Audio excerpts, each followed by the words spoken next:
ने पढ़ा था Rutherford alpha particle scattering experiment तक हम लोगों ने पढ़ा था। लेक्चर 1 जो है ऑलरेडी चैनल की प्लेलिस्ट में पड़ा हुआ है, प्लेलिस्ट में जाके आप लेक्चर 1 देख सकते हैं। आज हम लोग पढ़ रहे हैं लेक्चर 2 और लेक्चर 2 है हमारा आज रदरफोर्ड एटॉमिक मॉडल। हेडिंग लगाएंगे hashtag Rutherford atomic model. Rutherford atomic model. Rutherford atomic model में रदरफोर्ड क्या कहता है? रदरफोर्ड एक साइंटिस्ट है, इसने एक एक्सपेरिमेंट किया और अपने एक्सपेरिमेंट में इसने जो है बहुत सारी चीज़ें देखी। कल मैंने आपको पढ़ा दिया था लेक्चर 1 में, नहीं देखा है जाके देख लेना। आज हम लोग पढ़ रहे हैं लेक्चर 2 में रदरफोर्ड एटॉमिक मॉडल। उस एक्सपेरिमेंट के बेसिस पे रदरफोर्ड ने अपना एटॉमिक मॉडल दिया। According to this model, according to this model, Rutherford के इस मॉडल के हिसाब से पहला पॉइंट रदरफोर्ड कहता है जो एटम है वो पॉजिटिव चार्ज्ड स्फीयर से बना है जो कि एटम के सेंटर पे रखा है और उसे कहते हैं न्यूक्लियस। क्या कहते हैं? मेरे साथ बोलो, बोलो एटम, बोलो atom consist of positive charged sphere, sphere called nucleus, nucleus present at the, जो ना बोले उसका मुंह काला, present at the centre of atom, है ना। तो क्या कहता है एटम कंसिस्ट ऑफ, लिख लेना आराम से, पूरा टाइम दूंगा परेशान ना हो, है ना। रदरफोर्ड क्या कहता है atom consist of positive charge sphere, atom एक पॉजिटिव चार्ज स्फीयर से बना है, कॉल्ड न्यूक्लियस, उसको क्या कहते हैं? न्यूक्लियस कहते हैं, present at the centre of atom. यानी रदरफोर्ड क्या कह रहा है? रदरफोर्ड कह रहा है कि एटम के सेंटर पे एक छोटा सा स्फीयर रखा है और इस स्फीयर का क्या नाम है? इसका नाम है न्यूक्लियस। क्या नाम है? और ये न्यूक्लियस पॉजिटिव चार्ज्ड है। कैसा है? पॉजिटिव चार्ज है। कैसा बेटा? पॉजिटिव चार्ज है। फिर रदरफोर्ड कहता है इस न्यूक्लियस के चारों तरफ, हाँ, इस न्यूक्लियस के चारों तरफ, इस न्यूक्लियस के चारों तरफ क्या कर रहे हैं? इलेक्ट्रॉन घूम रहे हैं। कौन रिवॉल्व कर रहे हैं? इलेक्ट्रॉन रिवॉल्व कर रहे हैं, इलेक्ट्रॉन घूम रहे हैं। इस न्यूक्लियस के चारों तरफ इलेक्ट्रॉन घूम रहे हैं। इस न्यूक्लियस के चारों तरफ, जो ना बोले उसका मुंह काला, इस न्यूक्लियस के चारों तरफ कौन घूम रहे हैं? बोलो, इस न्यूक्लियस के चारों तरफ कौन घूम रहे हैं? इलेक्ट्रॉन जो है रिवॉल्व कर रहे हैं। इस न्यूक्लियस के चारों तरफ, around this nucleus electrons are revolving in the circular path. इस न्यूक्लियस के चारों तरफ क्या कर रहे हैं बेटा? मैं इतनी बार बोलूंगा कि तुम लोग परेशान हो जाओगे, इसलिए मेरे साथ साथ बोलो, जब तक नहीं बोलोगे मैं रिपीट करता रहूंगा, मेरी आदत है। हाँ, इस न्यूक्लियस के चारों तरफ कौन घूम रहे हैं? इलेक्ट्रॉन घूम रहे हैं इन the circular path called orbit, जैसा कि प्लैनेट सन के अराउंड घूमते हैं। रदरफोर्ड ने एक मॉडल दिया, इस मॉडल का नाम है रदरफोर्ड एटॉमिक मॉडल। इस मॉडल के हिसाब से रदरफोर्ड कहता है atom consist of positive charged sphere. ये कैसा है? पॉजिटिव चार्ज का स्फीयर है, ब्लैक कलर का, इसको बोला न्यूक्लियस। क्या बोला? ये पॉजिटिव चार्ज स्फीयर को क्या बोला? न्यूक्लियस। ये पॉजिटिव चार्ज स्फीयर को क्या बोला? Nucleus, present at the centre of atom. फिर रदरफोर्ड क्या कह रहा है? फिर रदरफोर्ड कह रहा है दूसरे पॉइंट में रदरफोर्ड कह रहा है, क्या कह रहा है? मेरे साथ बोलो, बोलो electrons, electrons revolve around the nucleus in circular path just like planets revolve around the sun. क्या कह रहा भाई साहब? भाई साहब कह रहे हैं कि इसके चारों तरफ इलेक्ट्रॉन घूम रहे हैं, जैसे कि प्लैनेट किसके चारों तरफ घूमते हैं? सन के चारों तरफ प्लैनेट घूमते हैं, उसी टाइप से इसके चारों तरफ कौन घूम रहा है? इलेक्ट्रॉन घूम रहा है। थोड़ा बड़ा कर देता हूं, अब थोड़ा मजा आएगा तुम लोग देखने में, ठीक है ना। कौन घूम रहा है? इलेक्ट्रॉन घूम रहे हैं, जैसे कि प्लैनेट सन के चारों तरफ घूमते हैं। फिर साइंटिस्ट बोला, अच्छा ये बताओ, इलेक्ट्रॉन नेगेटिव चार्ज है, ये पॉजिटिव चार्ज है, तो इलेक्ट्रॉन घूम कैसे रहा है? तो इसने कहा कि इलेक्ट्रॉन प्रोटॉन के बीच में एक इलेक्ट्रोस्टैटिक यानी चार्ज का फोर्स ऑफ अट्रैक्शन लगता है, जिसकी वजह से इसके चारों तरफ घूमते हैं। यानी मेरे साथ बोलो, the electron are bounded to the nucleus. Electron जो है न्यूक्लियस से बाउंडेड है, बंधे हुए हैं। बोलो, due to electrostatic force due to electrostatic force due to electrostatic force due to electrostatic force. तो क्या कहता है? कहता है कि जो एटम है ये बना है पॉजिटिव चार्ज स्फीयर से, जो कि सेंटर में प्रेजेंट है, called nucleus. Nucleus positive charge है, उसके चारों तरफ इलेक्ट्रॉन घूमते हैं सर्कुलर पाथ में, जैसे कि सन के चारों तरफ प्लैनेट घूमते हैं। और ये जो इलेक्ट्रॉन है ये न्यूक्लियस से बंधा हुआ है with the electrostatic force of attraction. लेकिन एक प्रॉब्लम है इस मॉडल का भी, एक क्या है? ड्रॉबैक। याद करो, पहले लेक्चर में पढ़ाया था थॉमसन के बारे में, याद आ रहा है? तो थॉमसन के में भी ड्रॉबैक था, इसके में भी ड्रॉबैक है। थॉमसन क्या नहीं बता पाया? स्टेबिलिटी के बारे में, ऐसे ये भी नहीं बता पाया। मेरे साथ बोलो, this model do not explain the stability of atom. इसने कहा कि देखो ये न्यूक्लियस है, ये पॉजिटिव चार्ज है, ये इलेक्ट्रॉन है नेगेटिव चार्ज है। तो ये बताओ, साइंटिस्ट लोग ने बोला अगर ये नेगेटिव चार्ज है, जब ये घूमेगा तो पॉजिटिव से अट्रैक्ट होगा। बोलो, और अट्रैक्ट होकर कहां गिर जाएगा? न्यूक्लियस में। और न्यूक्लियस में गिर जाएगा तो एटम खत्म हो जाएगा। तो एटम क्या है? अनस्टेबल। एटम इज, इसके हिसाब से एटम क्या हो गया? अनस्टेबल। भाई इलेक्ट्रॉन नेगेटिव है, प्रोटॉन पॉजिटिव है, मतलब न्यूक्लियस पॉजिटिव है, तो पॉजिटिव वाला नेगेटिव अट्रैक्ट करेगा, तो घूम घूम के एक दिन क्या हो जाएगा? इसमें अट्रैक्ट होकर गिर जाएगा और एटम नष्ट हो जाएगा, खत्म हो जाएगा, डिस्ट्रॉय हो जाएगा। तो ये एटम की स्टेबिलिटी को नहीं बता पाया। आई बात समझ में? बोलो। तो एक काम करो, पॉज करके इसको नोट करो, इसके बाद में अब इसको भी नोट कर लो पॉज करके। चलो बेटा, हो गया? बहुत बढ़िया। अब पढ़ेंगे विलियम क्रुक्स एक्सपेरिमेंट। आराम से तुम लोग पेन रखे रहो, मैं पूरा बोर्ड भर दूंगा, समझा दूंगा, इसके बाद में तुम लोग लिखना, ठीक है? हम लोग पढ़ेंगे विलियम्स क्रुक एक्सपेरिमेंट। क्या पढ़ेंगे? William Crookes experiment. Williams Crook experiment जो था ये बहुत ही फेमस एक्सपेरिमेंट है, इसके बारे में ध्यान सुनेंगे। विलियम्स क्रुक एक्सपेरिमेंट जो था ये बेसिकली विलियम क्रुक एक साइंटिस्ट था, उसने परफॉर्म किया था। इसमें इसने ली थी डिस्चार्ज ट्यूब। क्या ली थी? Discharge tube. क्या ली थी? हाँ, इस ट्यूब का नाम है डिस्चार्ज ट्यूब। क्या ली थी? डिस्चार्ज ट्यूब, है ना? इस ट्यूब के अंदर डिस्चार्ज क्यों बोला? क्योंकि इस ट्यूब के अंदर जितनी भी गैस थी, यहां पे लगाया था वैक्यूम पंप। क्या लगाया था? Vacuum pump. सारी गैस निकाल दी थी, है ना? सारी गैस निकाल दी थी, वैक्यूम कर दिया था। इसके बाद में इन भाई साहब ने क्या किया? यहां पे लगाया एक टर्मिनल वोल्टेज का, वोल्टेज सप्लाई थी। क्या थी? Voltage supply. और कितना वोल्टेज था? बहुत हाई वोल्टेज था, लगभग 10,000 वोल्ट। बहुत ज़्यादा वोल्ट है। इतने वोल्टेज का अगर तुम तार पकड़ लो तो एकदम तुम्हारा हाथ सब चला जाए, आदमी स्वाहा। 10 सेकंड में नमस्ते स्वाहा, ऊपर चले गए हैं, आत्मा कन्वर्टेड इनटू परमात्मा, नमस्ते हो गया है, ठीक है ना? वोल्टेज सप्लाई लगाई और इसको कहा गया भाई साहब कैथोड। क्या कहा गया? ये था कैथोड।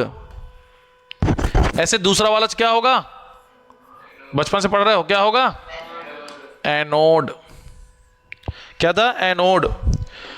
अब इसने क्या किया? ध्यान सुनना। इसने पहली कंडीशन, इसने क्या किया? हाई वोल्टेज लिया। क्या लिया? कितना? 10,000 वोल्ट। 10,000 वोल्ट। और साथ में पहली कंडीशन में इसने हाई प्रेशर लिया। क्या लिया? हाई प्रेशर लिया। जब हाई प्रेशर लिया, हाई वोल्टेज लिया, हाई वोल्टेज हाई प्रेशर लिया, तो इसको कुछ नहीं मिला, डिस्चार्ज ट्यूब में कुछ नहीं हुआ। फिर इसने क्या किया? फिर इसने दूसरी कंडीशन ली। इसने हाई वोल्टेज तो लिया, एग्जाम पूछा जाएगा क्या था इसका कंडीशन। इसने हाई वोल्टेज लिया, कितना? वही 10,000 वोल्ट का। लेकिन इसने इस बार प्रेशर लो लिया। ये एग्जाम पूछा गया है लो प्रेशर है कि हाई प्रेशर, नहीं पढ़ा रहा हूं पूरा। इसने लो प्रेशर लिया। जब लो प्रेशर लिया तो इसका एक्सपेरिमेंट सक्सेसफुल हो गया। भाई साहब ने देखा, क्या देखा भाई साहब ने? भाई साहब ने देखा कि जो कैथोड है इससे कुछ रेज निकल रही हैं, एनोड की ओर जा रही हैं। कैथोड से कुछ रेज निकल रही हैं, एनोड की ओर जा रही हैं। कैथोड से कुछ रेज निकल रही हैं, एनोड के लिए, एनोड की ओर जा रही हैं। और इन रेज का भाई साहब ने नाम दिया कैथोड रेज। क्या नाम दिया? Cathode rays. क्या नाम दिया? Cathode rays. आपसे सिंपल एग्जाम में एक क्वेश्चन पूछेगा, कैथोड रे किस एक्सपेरिमेंट में डिस्कवर हुई थी? तुमको आंसर लिख देना है विलियम्स क्रुक एक्सपेरिमेंट। पूछेगा क्या लिया था, बोलना डिस्चार्ज ट्यूब ली थी। कंडीशन क्या थी, बोलना हाई वोल्टेज था 10,000 वोल्ट, लो प्रेशर था। आई बात समझ में, लो प्रेशर था। ये सब झांकी वाकी बना के चले आना। तो मैं कह सकता हूं, मेरे साथ बोलो, बोलो इन दिस एक्सपेरिमेंट। अब हम लिख लेते हैं यहां पे ऑब्जर्वेशन। इसने क्या ऑब्जर्वेशन किया, ऑब्जर्वेशन देखते हैं इसने क्या ऑब्जर्व किया। तो मेरे साथ बोलो, बोलो इन दिस, जो ना बोलो उसका मुंह काला, बोलो इन दिस एक्सपेरिमेंट। मेरे साथ बोलो, बोलो in this experiment a ray originated from cathode hence called as cathode ray। और इस रे को क्या नाम दिया गया, कैथोड रे नाम दिया गया, क्योंकि ये कैथोड से ओरिजिनेट हो रही थी। इस रे का नाम क्या दिया गया, कैथोड रेज। क्यों दिया गया, क्योंकि ये कैथोड से ओरिजिनेट हो रही थी। एक बच्चा कहता है सर कैथोड रे हो गया, ठीक है, क्या है ये कैथोड रे? तो बेटा एग्जाम में भी पूछा जाता है। बच्चे ने पूछा, बच्चे की बात बताऊंगा, एग्जाम में भी पूछा जाता है कैथोड रे क्या है, इसकी प्रॉपर्टीज रे क्या है। अगर एग्जाम में पूछा जाए तो हेडिंग लगाएंगे प्रॉपर्टीज ऑफ कैथोड रेज। आज जो पढ़ाया उसमें सबसे इंपॉर्टेंट यही है, प्रॉपर्टीज ऑफ कैथोड रे। सबसे पहली प्रॉपर्टी, कैथोड रे सीधी चलती है, स्ट्रेट लाइन में चलती है, ऐसे ऐसे डांस नहीं करती। जैसे लाइट जलाते हो ना, लाइट टॉर्च मारते सीधी जाती है, ऐसे तो नहीं टॉर्च ऐसे गई ऐसे मुड़ गई फिर ऐसे गई, नहीं मेरा मन नहीं है सीधा जाने का, मैं तो ऐसे जाऊंगी फिर ऐसे जाऊंगी, मैं नागिन हूं, ऐसे तो नहीं है ना। बिल्कुल, तो मैं कह सकता हूं, मेरे साथ बोलो, बोलो इट, जो ना बोलो उसका मुंह काला, बोलो it travels in straight line. Straight, ये सीधी चलती है। ये कैसे चलती है, ये एकदम सीधा चलती है ऐसे, ये स्ट्रेट लाइन में ऐसे चलती है, ये सीधा स्ट्रेट लाइन में सीधा चलेगी। सुन पा रहे हो, स्ट्रेट लाइन में सीधा चलेगी। अगला मेरे साथ बोलो, बोलो कैथोड रे, बोलो कैथोड रे, बोलो कैथोड रे नेगेटिव चार्ज की होती है। बोलो इट इज, बोलो it is negatively charged in nature. कैसी होती है, नेगेटिव चार्ज की होती है, इसका नेगेटिव चार्ज की तरह नेचर होता है। अगला कैथोड रे की और बात करो तो ये शो करती है हीटिंग इफेक्ट। क्या शो करती है, बोलो shows heating effect. Heating effect मतलब समझते हो, अभी समझाता हूं। सपोज मान लो एक आयरन की शीट है, मेटल की शीट है, लोहा है, आयरन है, अगर मैं उसमें कैथोड रे डालूं, कैथोड रे मारूं, तो थोड़ी देर बाद वो हीट हो जाएगा। एक बार क्या हुआ, किचन में मतलब मेरे घर में मैं खाना गर्म कर रहा था, तो मैंने चम्मच लिया, उसमें जो होता नहीं वो पतीला टाइप का, उसमें रख दिया मैंने बाउल में, वो बाउल गर्म हो गया, चम्मच भी गर्म हो गया। मैंने ध्यान नहीं दिया, मैं फोन बात कर रहा हूँ, चम्मच उठा लिया मैंने। फिर कैसी फीलिंग आई होगी थोड़ी देर बाद, समझ गया ना, हालत खराब हो गई होगी, ठीक है ना, क्योंकि चम्मच क्या है, बहुत गर्म है। तो इसको क्या बोलते हैं, हीटिंग इफेक्ट। अगर मान लो कोई मेटल है, उसमें मैंने ये रेस डाल दी, तो वो मेटल थोड़ी देर क्या हो जाएगा, हीट हो जाएगा। इसको बोलते हैं हीट इफेक्ट। ये हीटिंग इफेक्ट शो करता है। चौथा, इट शोज, बोलो it shows fluorescent effect. Fluorescent समझते हो, बताओ क्या, हाँ, जिंक सल्फाइड स्क्रीन में अगर हम डालेंगे तो ये क्या करेगा, चमकेगा। ये रे क्या होगी, चमकेगी, चमक शो करेगी। तो ये 4 पॉइंट याद रखना। स्ट्रेट लाइन में चलती है, नेगेटिव चार्ज की होती है। इसका चार्ज कितना होता है, याद रखना, बोलो चार्ज ऑफ इलेक्ट्रॉन जितना होता है। कितना होता है, चार्ज ऑफ इलेक्ट्रॉन के बराबर होता है इसके चार्ज पार्टिकल का charge. Are you getting my point? क्योंकि ये इलेक्ट्रॉन से ही बनी है, आगे डिस्कवरी उसकी भी होगी। इसी एक्सपेरिमेंट को लेकर के आगे जे थॉमसन ने बताया कि इलेक्ट्रॉन होते हैं। आई बात समझ में? जल्दी से नोट करो, इसको पॉज करके नोट करो। पॉज कर लिया, नोट कर लिया, बहुत बढ़िया। अब जो है इसको भी पॉज करके नोट करो। डिस्कवरी ऑफ इलेक्ट्रॉन, क्या पढ़ेंगे, डिस्कवरी ऑफ इलेक्ट्रॉन। अब ध्यान सुने प्लीज, इलेक्ट्रॉन की डिस्कवरी किसने की, लिखो बाय, मतलब लिख लेना, पहले सुन लो, पूरा बोर्ड भर दूं फिर लिखना आराम से। बाय जे थॉमसन, साइंटिस्ट था जे थॉमसन। इसने सबसे पहले क्या किया, इलेक्ट्रॉन की डिस्कवरी की। कैसे की, इसने देखा कि जो कैथोड रेज हैं, बेटा सुनो, अभी मैंने पढ़ाया था ना विलियम क्रोक एक्सपेरिमेंट। इसने क्या देखा कि गौर से इधर आओ, गौर से देखो। इसने क्या देखा, जो इधर आओ सामने, इसने देखा जो कैथोड रेज हैं, ये देखो कैथोड रेज आ रही हैं, जो कैथोड रेज हैं, कैथोड रे में जो नेगेटिव चार्ज पार्टिकल है, क्या है, जो नेगेटिव चार्ज्ड पार्टिकल है, तो थॉमसन कहता है the negative charge particle that constitute the cathode ray are called negatrons. इस नेगेटिव चार्ज पार्टिकल को थॉमसन कहता है नेगाट्रॉन। कौन है, नेगाट्रॉन। मेरे साथ बोलो, according to J Thomson the negative charge particle in the cathode ray called negatron. इसी नेगाट्रॉन को आज हम कहते हैं इलेक्ट्रॉन। जे थॉमसन ने यह नहीं कहा कि इलेक्ट्रॉन होता है, जे थॉमसन ने कहा जो नेगेटिव चार्ज पार्टिकल है वो नेगाट्रॉन है। लेटर, बाद में, लेटर, लव लेटर नहीं, लेटर यानी बाद में, LATER, लेटर, बाद में। लेटर ए साइंटिस्ट नेम्ड, क्या नाम था उसका, स्टोनी। बहुत पूछा जाता है नीट वगैरह में आपके एग्जाम में, क्या नाम उसका, स्टोनी, गेव द नेम, क्या नेम दिया, इलेक्ट्रॉन। क्या नाम दिया, इलेक्ट्रॉन। तो इलेक्ट्रॉन जो नाम है, इलेक्ट्रॉन की डिस्कवरी किसने की, जे थॉमसन ने। उस जमाने में इसने इसका नाम दिया नेगाट्रॉन। आगे चल के इसको इलेक्ट्रॉन नाम किसने दिया, स्टोनी ने दिया। किसने दिया, स्टोनी ने दिया। बात समझ में आ गई, क्लियर है। तो ये याद रखेंगे, जल्दी से नोट कर लें। हो गया, बहुत बढ़िया, हो गया बेटा। अब पढ़ेंगे ऑयल ड्रॉप एक्सपेरिमेंट। असल बेटा सुनो, इलेक्ट्रॉन का और प्रोटॉन का जो चार्ज है ये कैसे पता चला। मैंने पढ़ाया था आपको पहले लेक्चर में कि इलेक्ट्रॉन का चार्ज होता है -1.6 × 10⁻⁻19 कूलम। ये कैसे पता चला, ये पता चला एक एक्सपेरिमेंट से जिसको कहते हैं ऑयल ड्रॉप एक्सपेरिमेंट। क्या कहते हैं, ऑयल ड्रॉप एक्सपेरिमेंट। इन 1909, 1909 में एक साइंटिस्ट था, साइंटिस्ट, क्या नाम था उसका, रॉबर्ट ए मिलिकन। एक साइंटिस्ट था मिलिकन। इस साइंटिस्ट ने एक्सपेरिमेंट किया, परफॉर्म्ड एन एक्सपेरिमेंट।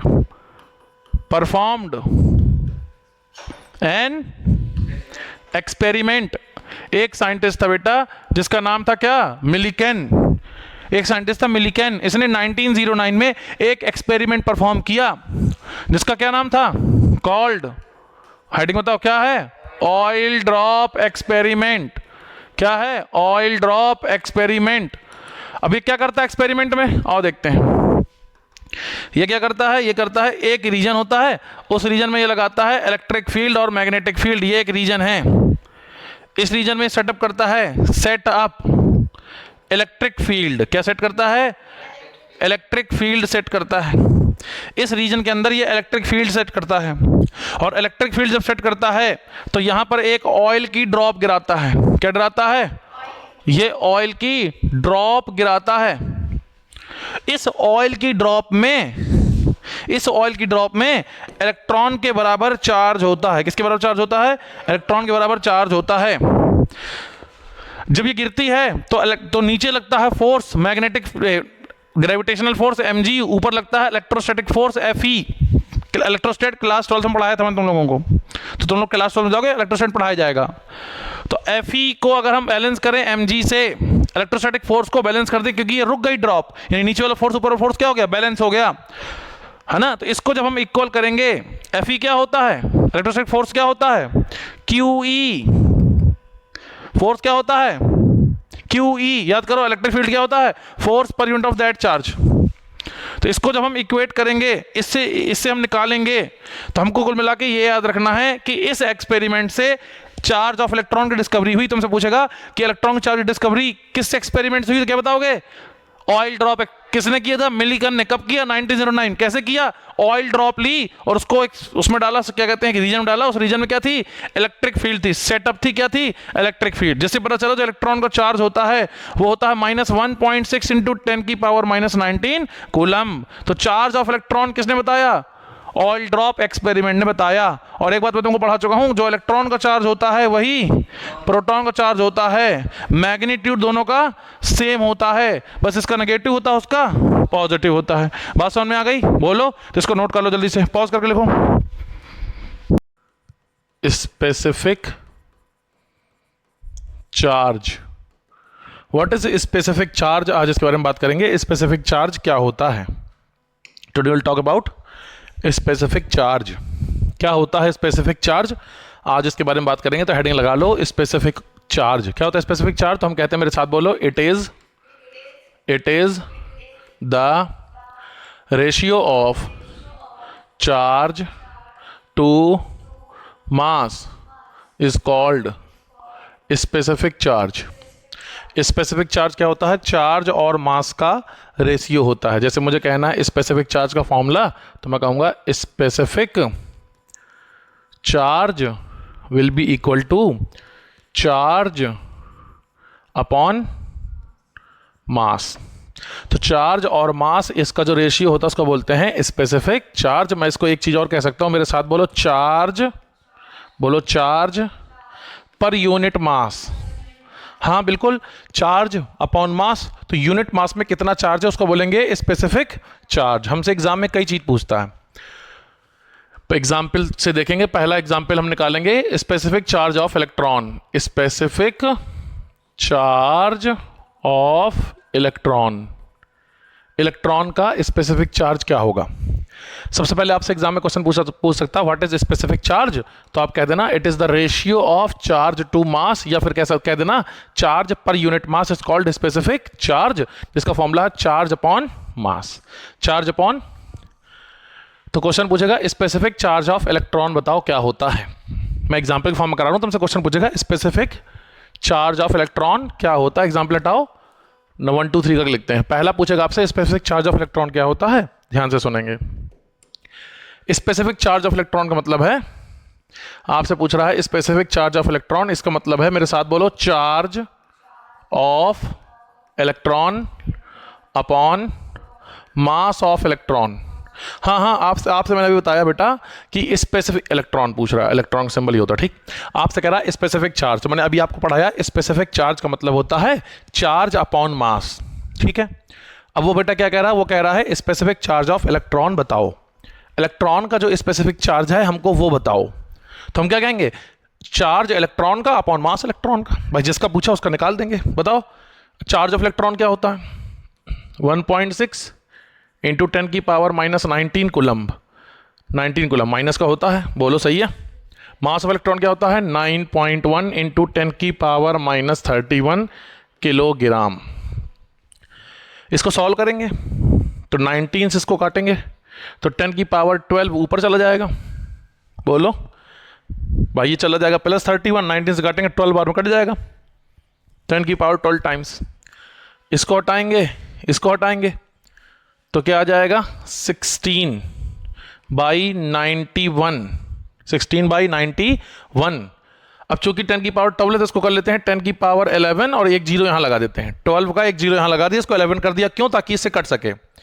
91 को अगर इससे काटेंगे तो ये जाएगा 1 पॉइंट समथिंग जाएगा। बोलो, तो मान लेता हूं 1.6 मान लेता हूं, या मान लेता हूं, एक सेकेंड, 91 है ना, हाँ, तो 1.7 मान लेता हूं, तो क्या हो जाएगी वैल्यू? 1.7 इंटू 10 की पावर 11 कुलम्ब पर kilogram.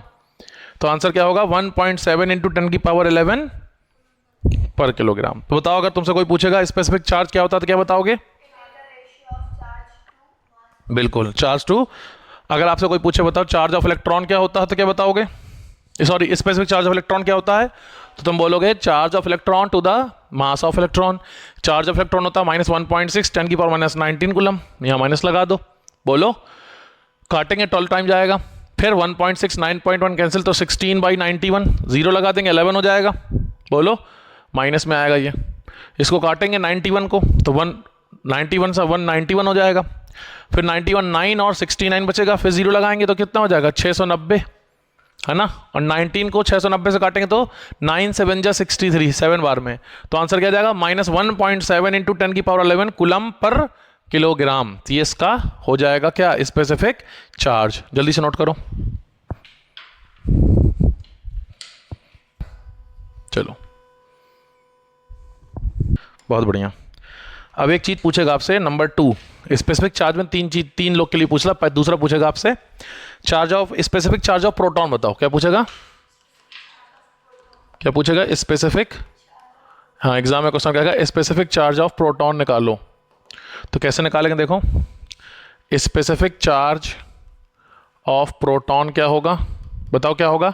Charge of proton upon mass of proton. बिल्कुल सही, charge of proton upon mass of proton. मतलब प्रोटॉन का चार्ज क्या होगा, प्लस 1.6 इंटू 10 की पावर माइनस 19 कूलम।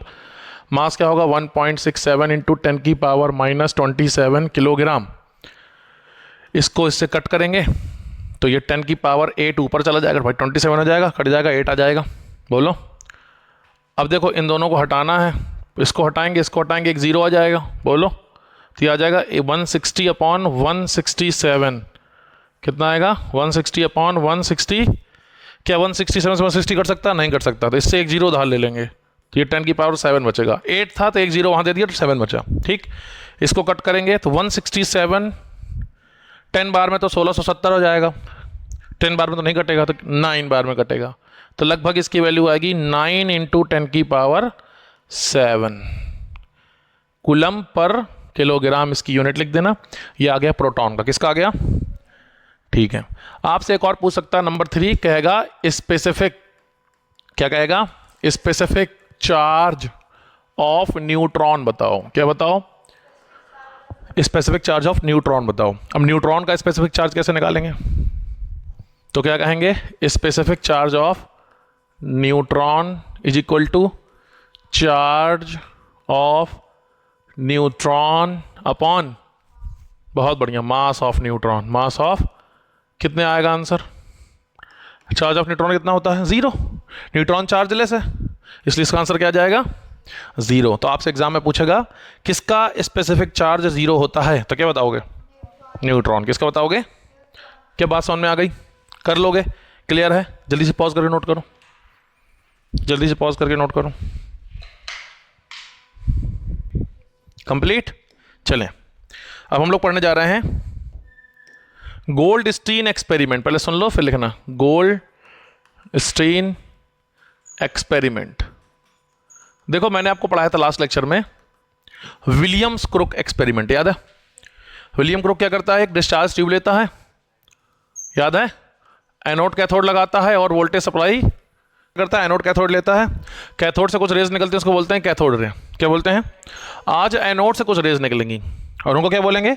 एनोड रे। तो गोल्डस्टीन ने, ये हमसे एक्सपेरिमेंट नहीं पूछता है, बस इतना पूछता है गोल्डस्टीन ने क्या किया था। तो गोल्डस्टीन क्या किया था, मेरे साथ बोलो, बोलो ही परफॉर्म्ड, बोलो ही performed an experiment using perforated cathode. इसने जो कैथोड लिया था उसमें छेद थे, तो उसको बोलते हैं परफोरेटेड कैथोड। कई बार एग्जाम में ये पूछता है, ये बात याद रखना।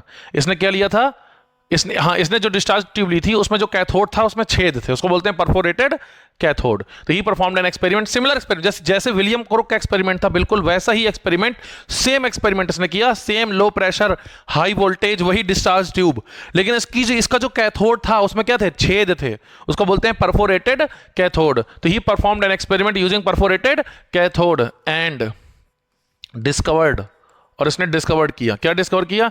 Discovered anode rays. क्या डिस्कवर किया? Anode rays. क्या डिस्कवर किया?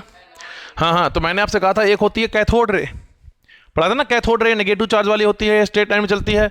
तो आपसे एग्जाम में क्वेश्चन पूछेगा सिर्फ और सिर्फ कि ये एनोड रेज क्या होती हैं। आपसे एग्जाम में क्वेश्चन पूछेगा एनोड रेज क्या होती हैं। एनोड रे की डिस्कवरी किसने की थी, बताओ किसने की थी? गोल्डस्टीन ने। यही एक्सपेरिमेंट कर रहा है तो इसी ने डिस्कवरी की है। तो आपसे क्वेश्चन पूछेगा एनोड रे की डिस्कवरी किसने की थी, तो क्या बताओगे? गोल्डस्टीन ने की थी। कैसे किया था? इसने डिस्चार्ज ट्यूब का सिमिलर एक्सपेरिमेंट परफॉर्म किया था, जो कि किसने किया था? विलियम क्रुक ने। बस इसने परफोरेटेड कैथोड लिया था। क्या लिया था? परफोरेटेड कैथोड लिया था। अब आपसे पूछेगा एनोड रे क्या होती हैं, तो हम कहेंगे, मेरे साथ बोलो, हम कहेंगे द रेज, बोलो the rays that travels in straight line and are positively charged in nature. कैसी होती है? स्ट्रेट लाइन में चलती है, पॉजिटिव चार्ज नेचर की होती है, और ऐसी रेस को क्या कहते हैं? Cathode ray. और एक पॉइंट और पूछेगा, कैथोड रे का दूसरा नाम क्या होता है? मेरे साथ बोलो, बोलो, also known as canal rays. कौन सी रेज? जो ना बोले उसको मुंह काला। कौन सी रेज? कौन सी रेज? बिल्कुल, तो एनोड रे को कैनाल रेज भी कहते हैं। क्या कहते हैं? एनोड रे को कैनाल रेज भी कहते हैं। क्या कहते हैं? एनोड रेज को कैनाल रेज भी कहते हैं। मतलब एनोड रे की डिस्कवरी किसने की थी? गोल्डस्टीन ने। क्या लिया था? परफोरेटेड कैथोड लिया था। क्या होती है एनोड रे? पॉजिटिव चार्ज नेचर की होती है, सीधी ट्रेवल करती हैं, स्ट्रेट लाइन में चलती हैं। दूसरा नेम क्या है? Canal raise. क्या है? अब आपसे पूछेगा प्रॉपर्टीज ऑफ एनोड रे बता दो। प्रॉपर्टीज ऑफ एनोड रेज बता दो। एनोड रेज की प्रॉपर्टीज बता दो। आपसे एग्जाम में कहेगा कि एनोड रेज की प्रॉपर्टीज बता दो, तो क्या बताओगे? एनोड रे की क्या प्रॉपर्टी होती है? पहली प्रॉपर्टी सब जानते हो तुम लोग। पहली प्रॉपर्टी बिल्कुल, ट्रेवल्स इन स्ट्रेट लाइन। बहुत अच्छा, बोलो, ट्रेवल्स इन स्ट्रेट लाइन। अगली प्रॉपर्टी, बहुत बढ़िया, अच्छा बोलते हो तुम, बहुत बढ़िया, अच्छा बोलते हो। It is positively charged. It is positively charged. It is positively charge. और बोलो, शो हीटिंग इफेक्ट। बिल्कुल, किसी मेटल में डालोगे मेटल हीट कर जाएगा। Show heating effect. Heating effect. Heating, मान लो सपोज ये इलेक्ट्रिक फील्ड है। क्या है? और ऐसे ही मैंने यहां लगा दिया नॉर्थ पोल, ये साउथ पोल, मैग्नेट लगा दिया, मैग्नेट का नॉर्थ साउथ, है ना। अगर मैं बीच से कहीं पास कराऊं एनोड रे, क्या पास कराऊं, तो वो क्या करेगी? इनमें मुड़ जाएगी, है ना। ये क्या करेगी? इनमें डिफ्लेक्शन शो करेगी। क्या शो करेगी? यानी इलेक्ट्रिक फील्ड मैग्नेटिक फील्ड में जब ये सीधा चलेगी और जैसे ही इलेक्ट्रिक फील्ड के रीजन में घुसेगी, मैग्नेटिक फील्ड के रीजन में एंटर करेगी, तो ये अपने डिफ्लेक्ट हो जाएगी, अपने रास्ते से मुड़ जाएगी। तो मेरे साथ बोलो, फोर्थ पॉइंट बोलो, शो। बोलो, शो डिफ्लेक्शन।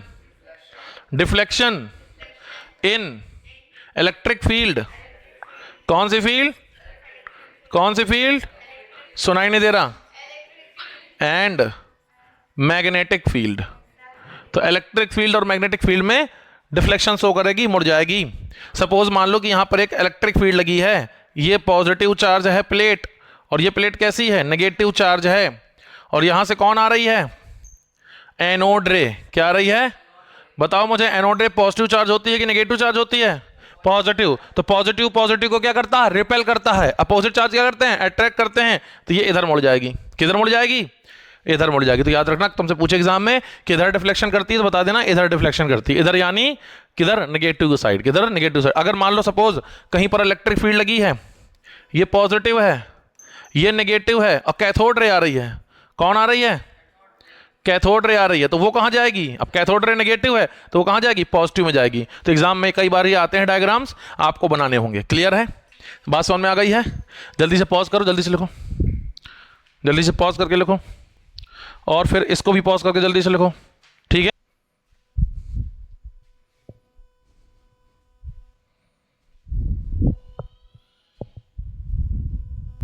इलेवेंथ चिल करो। क्या तो सर खाक चिल करें, 11th में ही तो प्रेशर पड़ा हुआ है। देखो 10th से आप 11th में जब आते हैं तो एकदम से सिलेबस बढ़ जाता है। जब एकदम से सिलेबस बढ़ जाता है तो बच्चे को लगता है बहुत बड़ी पढ़ाई हो गई, ठीक है ना। बट रियलिटी ये है कि हर क्लास के हिसाब से जो सिलेबस होता है वो डिफाइंड होता है। याद करो वो दिन जब तुम लोग पहली बार केजी क्लास में पढ़ने गए थे, प्री नर्सरी क्लास में पढ़ने गए थे, वो छोटी छोटी किताबें ABCD जहर जैसा लगता था ना, कतई जहर, कतई जहर, है ना। लेकिन जैसे जैसे धीरे धीरे बड़े हुए, 4th क्लास में आए, 5th क्लास में आए, 8th क्लास में आए, चीज़ें नॉर्मल लगने लगी। 10th में आया, लगता था भाई साहब 10th का बोर्ड एग्जाम तो दुनिया का सबसे खतरनाक एग्जाम है। IAS वाईएस वाले बेवकूफ़ हैं, जो IAS के एग्जाम दे रहे हैं, नीट के एग्जाम दे रहे हैं, लोग बेवकूफ़ हैं। 10th का एग्जाम दे के देखे हैं कि नहीं, इतना टफ है। और जब 10th का बोर्ड एग्जाम पास होते हो, 11th में आते हो, पढ़ने लगते हो, तो कहते हो 10th वालों क्या कहते हो? अबे 2 कौड़ी का सिलेबस है ये, हमारी किताब देख लेना कभी आके। ये मोटी मोटी बुक्स होती हैं।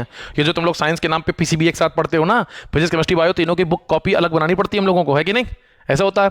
फिर 11th थोड़ा टफ लगता है। जब 12th में आते हो तो चीज़ें नॉर्मल लगने लगती हैं, क्योंकि फिर हमें उस चीज़ को लेकर के फेमिलियर हो जाते हैं, वो चीज़ के लिए हम हैबिचुअल हो जाते हैं, वो नॉर्मल सा सिलेबस हमको लगने लगता है। फिर 12th नॉर्मल हो जाता है।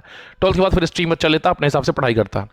कोई भी सिलेबस टफ नहीं है। अगर आप किसी एग्जाम के लिए पढ़ रहे हो, किसी एग्जाम के लिए प्रिपेयर कर रहे हो और आप किसी से पूछ रहे हो इसका सिलेबस क्या है, कितना बड़ा सिलेबस है, कितना पढ़ना पड़ता है, अगर आप ये चीजें मेजर करते हो तो आप पढ़ाई के लिए नहीं बने हो।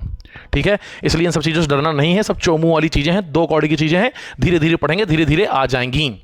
पढ़ाई टफ नहीं होती है, ये बात याद रखो। ठीक है, तो 11th क्लास नॉर्मल है, 12th क्लास इससे भी इजी है। यस, 11th थोड़ी टफ है, 9th 11th कंपैरेटिवली 10th और 12th से थोड़ी टफ होती हैं, क्योंकि हम पहली बार ऐसे सिलेबस में आते हैं, एंटर करते हैं, हमें चीजें समझने में, ब्रेन में चीजों को बैठाने में टाइम लगता है, और एक बार जैसी चीजें सेट हो जाती हैं सारा मैटर सुलझ जाता है। ठीक, तो परेशान होना नहीं है, परेशान होना नहीं है। अब हम पढ़ेंगे 2 ठो इंपॉर्टेंट नोट, 10 का कि 20 का, भाई साहब 500 1000 के नोट नहीं, इंपॉर्टेंट नोट है, ध्यान सुनना।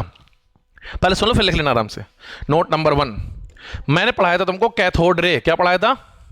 तो मैंने कहा था जो कैथोड रे होती हैं, हाँ सुनो सुनो, जो कैथोड रे होती हैं, कुछ पूछना है? हाँ वो स्टार्ट, उसके टेंशन ना लो, ठीक है ना।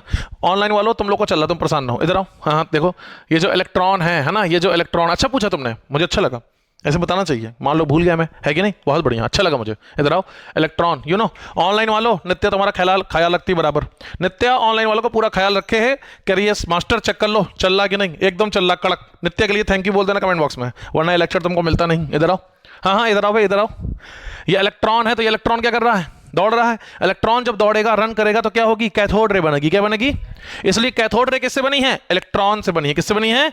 यानी कैथोड रे का जो चार्ज है वो फिक्स होता है, किसके बराबर होता है? इलेक्ट्रॉन का। मेरे साथ बोलो, द, जो ना बोलो उसका मुंह काला, द चार्ज ऑफ, जो ना बोलो उसका मुंह काला, बोलो the charge of cathode ray is fixed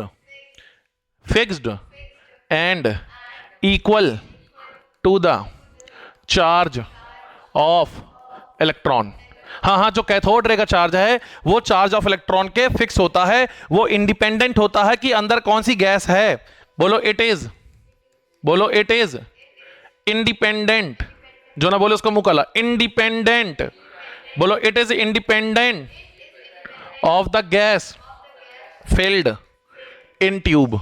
हाँ, वो जो विलियम क्रोक में एक्सपेरिमेंट पढ़ा था ना, तो ये क्या होता है? ट्यूब में जो गैस भरी है उसके इंडिपेंडेंट होता है। लेकिन नोट नंबर 2 बहुत इंपॉर्टेंट है। नोट यानी इंपॉर्टेंट पॉइंट, वो पॉइंट जो इंपॉर्टेंट होता है एग्जाम में, कई बार आता है, उसको नोट कहते हैं। नीट में, आईआईटी में, 11th क्लास में सबसे ज्यादा ही पूछा गया। ठीक है ना, ध्यान सुनना। जो एनोड रे होती है, जो डिस्चार्ज ट्यूब है, उसमें जो एनोड रे होती है, एनोड रे के पास कोई इलेक्ट्रॉन तो होता नहीं है, तो इसके अंदर मान लो हाइड्रोजन गैस भरी है। क्या भरी है? तो हाइड्रोजन गैस बनाती है H+ आयन, क्योंकि हाई वोल्टेज होगा, लो प्रेशर हाई वोल्टेज पढ़ाया था, तो उस हाई वोल्टेज के कारण क्या होगा? कैटायंस बन जाएंगे। अगर हीलियम, सॉरी, अगर क्या कहते हैं उसको, अगर उसमें लिथियम होगा तो Li+3 बनाएगा। बोलो, अगर इसमें मान लो सपोज इसमें गैस हो गई, सपोज कौन सी गैस है? ऑक्सीजन है। कौन है? तो ऑक्सीजन +1 बना लेती है, +2 बना लेती है।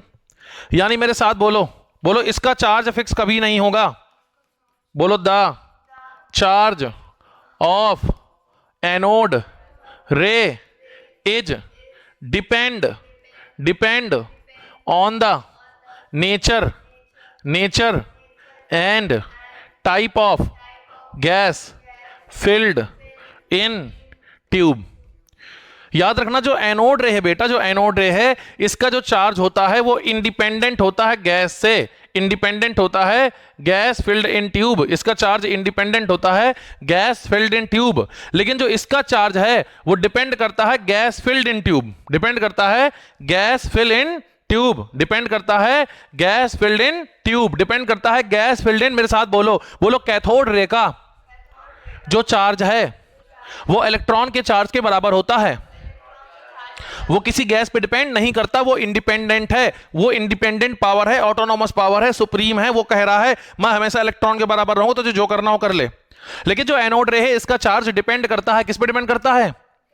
गैस कौन सी फील्ड है ट्यूब के अंदर। यानी कैथोड रे का चार्ज हमेशा फिक्स है, चार्ज ऑफ इलेक्ट्रॉन है। लेकिन एनोड रे का चार्ज पॉजिटिव तो है लेकिन फिक्स नहीं है, पॉजिटिव तो है लेकिन फिक्स।